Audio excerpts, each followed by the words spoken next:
نعبد ونصلي على رسول الكريم ما بعد اعوذ باللہ من الشیطان الرجیم بسم اللہ الرحمن الرحیم قال رب انصرنی بما کذبون فأوحینا الیہ ان اصنع الفلک بأعیننا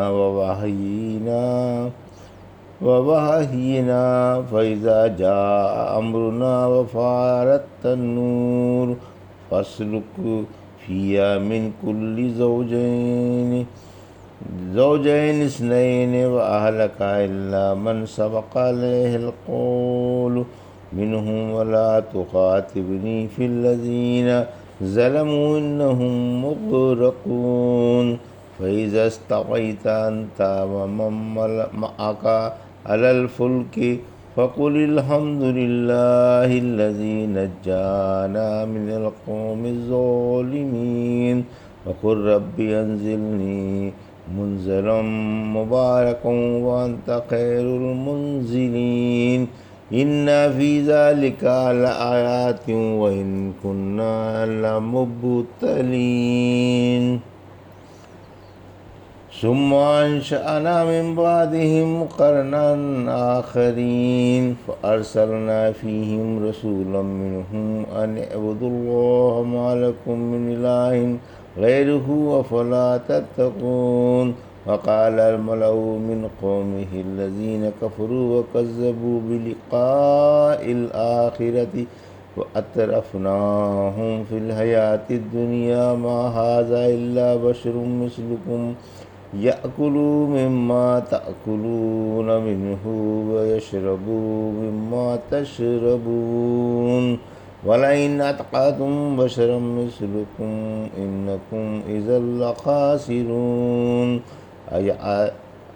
أيعدكم أنكم إذا متم وكنتم ترابا وعظاما أنكم مخرجون هيهات هيهات لما توعدون إن هي إلا حياتنا الدنيا نموت ونحيا وما نحن بمبعوثين إن هو إلا رجل يفترى على الله كذبا وما نحن له بمؤمنين قال رب انصرني بما كذبون قال أما قليل ليصبحن نادمين فأخذتهم الصيحة بالحق فجعلناهم غثاء فبعدا للقوم الظالمین۔ ابھی آپ نے سورہ مومنون کی آیت 26 سے 41 کی تلاوت سماعت فرمائی۔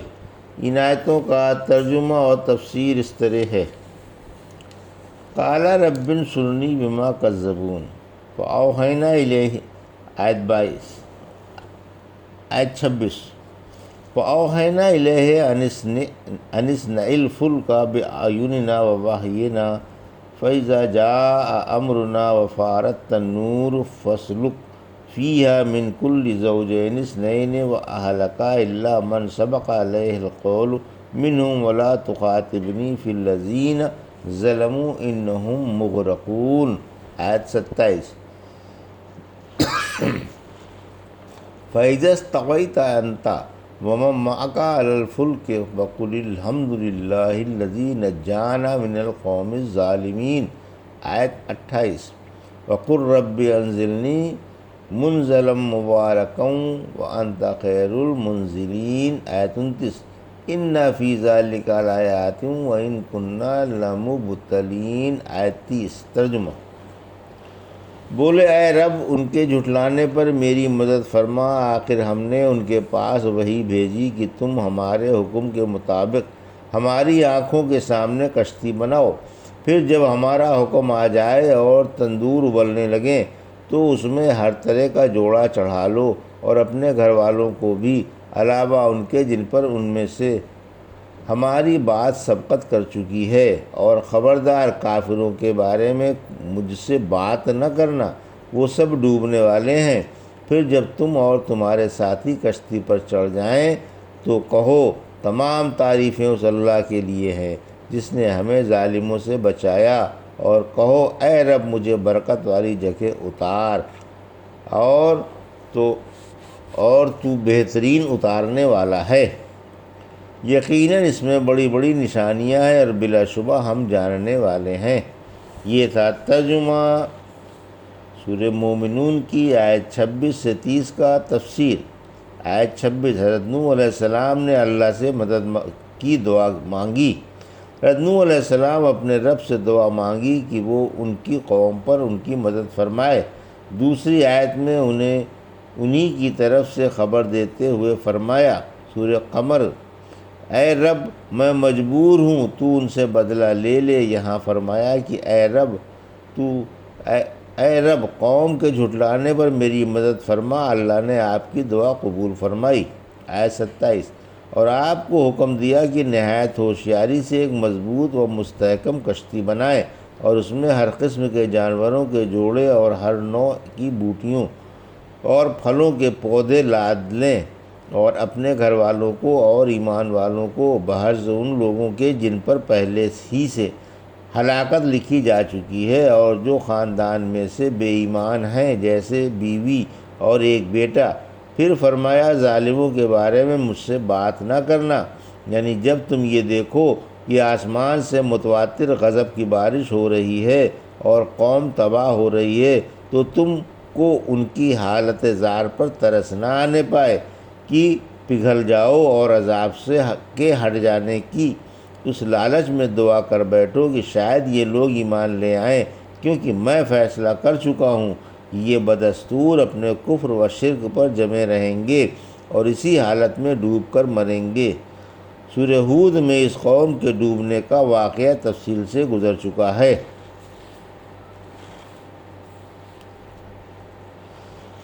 آیت 28، سواری کی دعا۔ کشتی پر چڑھ کر یہ دعا مانگ لینا، الحمدللہ الذی نجانا من القوم الظالمین۔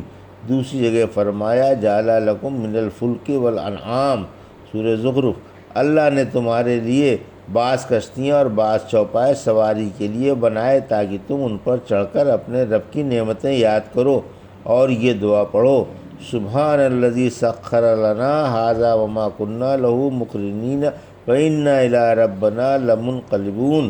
حضرت نوح علیہ السلام نے اس کی تعمیل فرمائی، جیسا کہ فرمایا سورہ ہود کی آیت 41 میں۔ حضرت نوح علیہ السلام نے فرمایا، اس کشتی میں بسم اللہ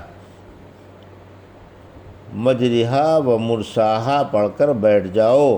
آپ نے آغاز سفر کے وقت بھی اللہ کا ذکر کیا اور اختتام سفر کے وقت بھی۔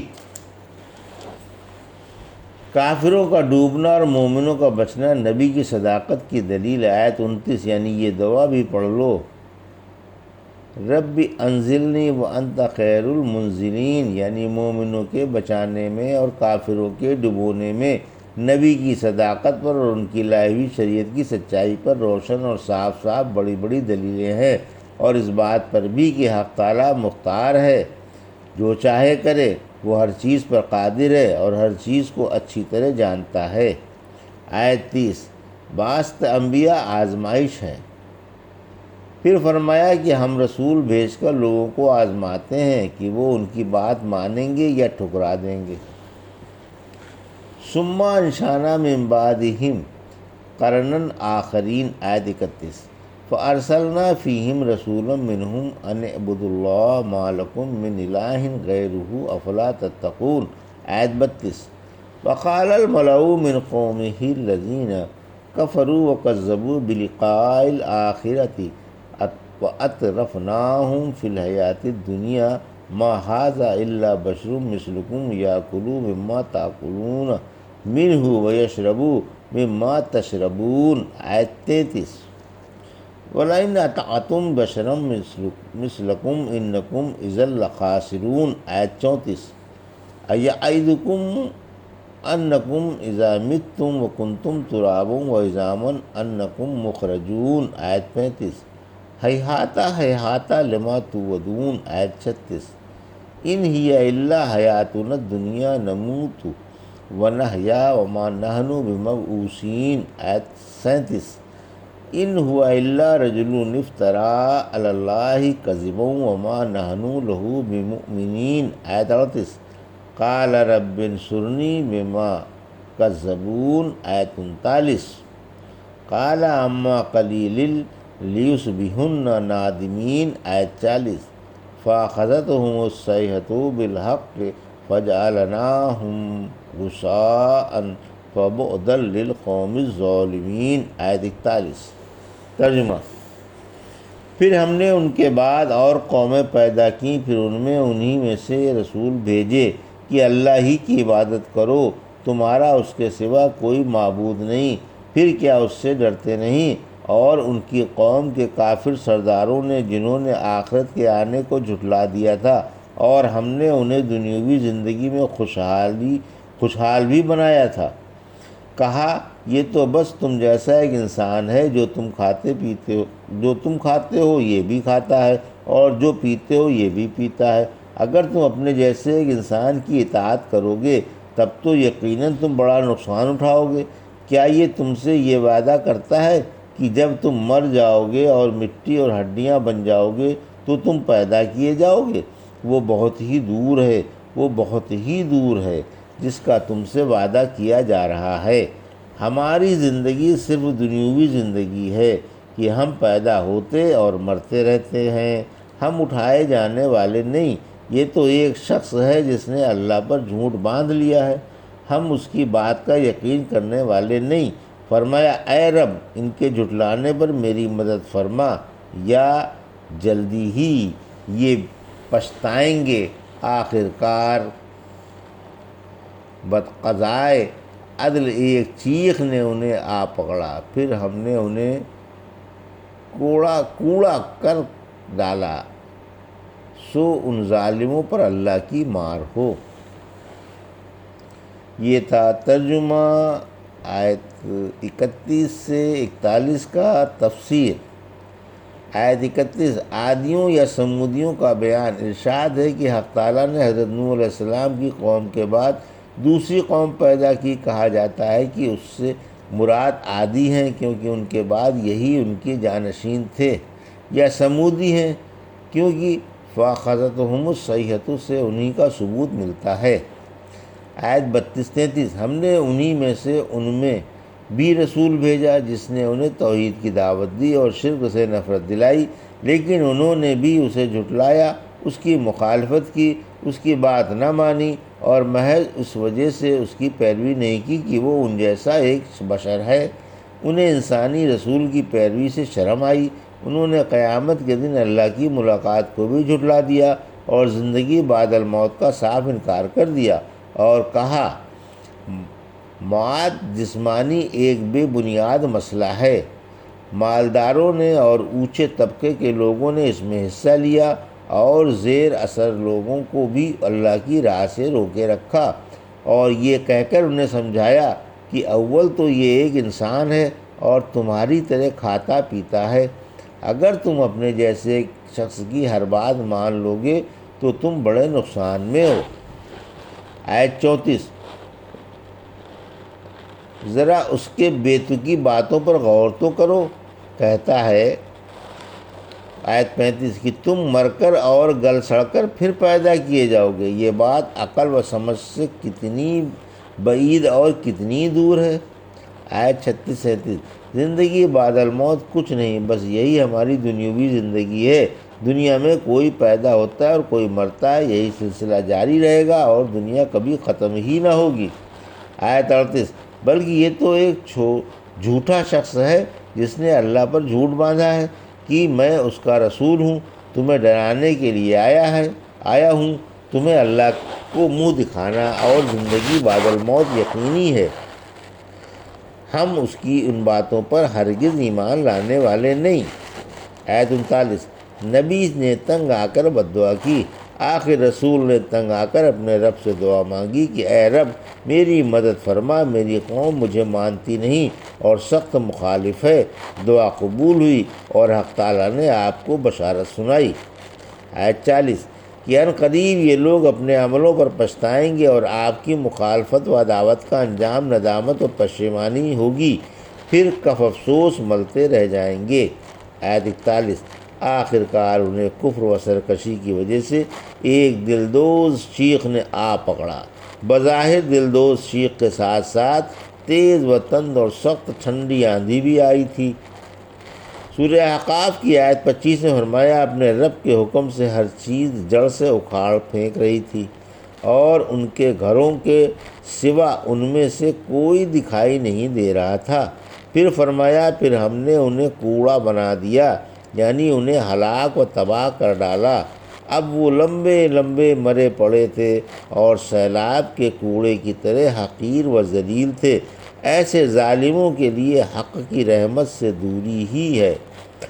سورہ زخرف کی آیت 76 میں فرمایا ہم نے ان پر ظلم نہیں کیا لیکن وہ خود ہی ظالم تھے، یہ اپنی سرکشی، مخالفت اور کفر و شرک کی وجہ سے ظالم تھے۔